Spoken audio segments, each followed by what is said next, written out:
Back to racism. Racist 3-month-year-old. Okay. Forgive me, it's the, is it the Sunday Telegraph? Sunday Telegraph. OK, so this is going from one extreme to the other. So children as young as 3 months old may be racially biased, council claims, because the council knows these things. The council are aware of these things. And it's their job, isn't it, rather than collecting, emptying bins? It's their job to collect bins, recycle and basically stop these hideous 3-month-old babies from being racist.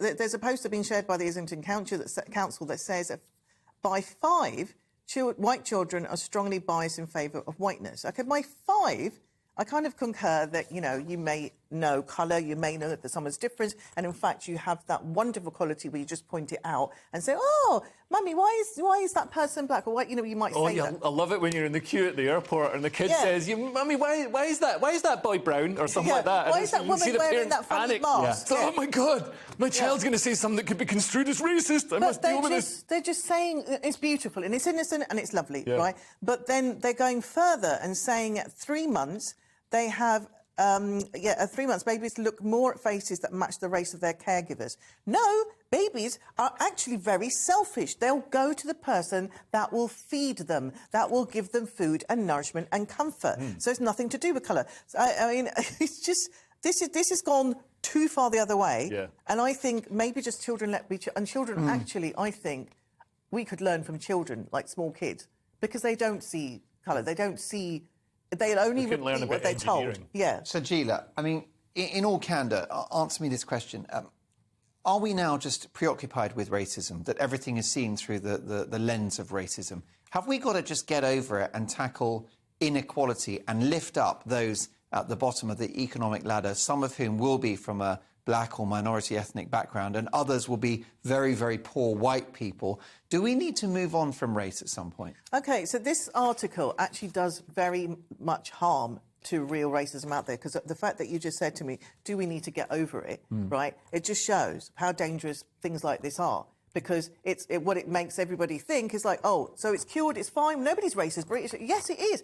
It is welcoming. There are some wonderful things. But when you post, and you be careful when you post online, when you're posting things like, that person, why should they be on the show? I'm sick of seeing blah, blah, blah. You know, there is inferred racism there. It does exist, it's there.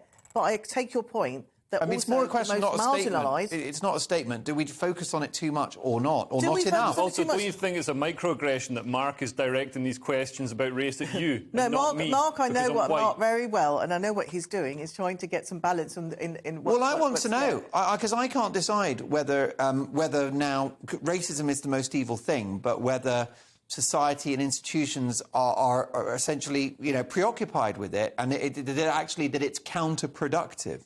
I think, yes. Potentially. This 3 months baby thing, stuff like that, wrong.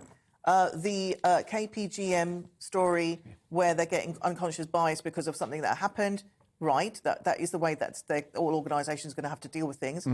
Do we want to keep talking about, you know, statues, all these other things? It's a bit more complicated, and I feel that a lot more people are being offended on other people's behalf. Yeah. But if you want to know about racism, I suggest you talk to the people who actually are affected by it, and maybe listen to what they've got to say rather than what councillors think is what racism is. Leo, what do you think? I think now white people are more affected by it. If you're called racist by someone, that's going to have a terrible impact in your life. Look at Lawrence Fox, whole career ruined because somebody decided he was racist. It's used as a slur. It was used against me, got me cancelled from lots of clubs. But it's not affected your career. You're doing ever so well. No, it has. Leo. No, you know, if only for GBNews. The thing is, the cream's always going to rise to the top. And when I say cream, that isn't a racist term. That is just it's a saying.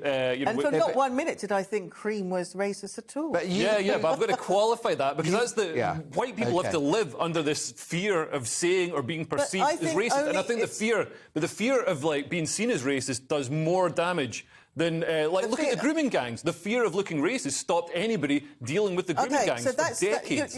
And it's interesting whenever we talk about race, because you always bring up that argument that the grooming gangs, and I think actually that was incompetence on the part of the police, and now they're using the racism thing as you know, because they failed those girls. In the inquiry, they specifically said that the fear of looking racist stopped the authorities from dealing with the issue. We've gone a long way away.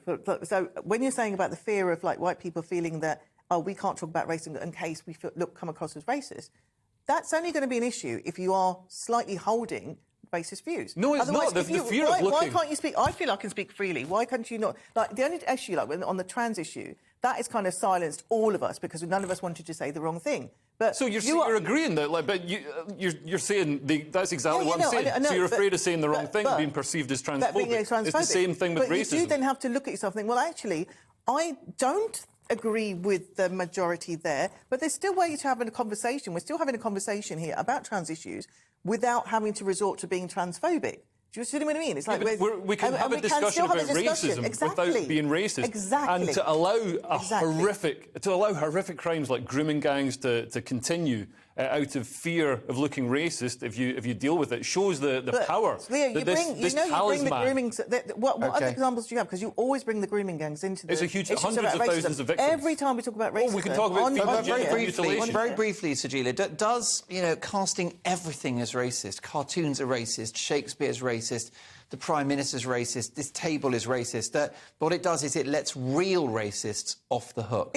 There's lots of real racists getting off the hooks, but I mean, that's all kind of exaggeration what you just said. Like everything's racist. Well, You're right. We're revisiting artworks, aren't we? We've got the Rolling Stones can't play Brown Sugar anymore in their concerts, which is a song critical about where is that coming from? Slavery. Is that coming from people who've actually experienced racism? Well, it's coming from the so-called anti-racism campaign.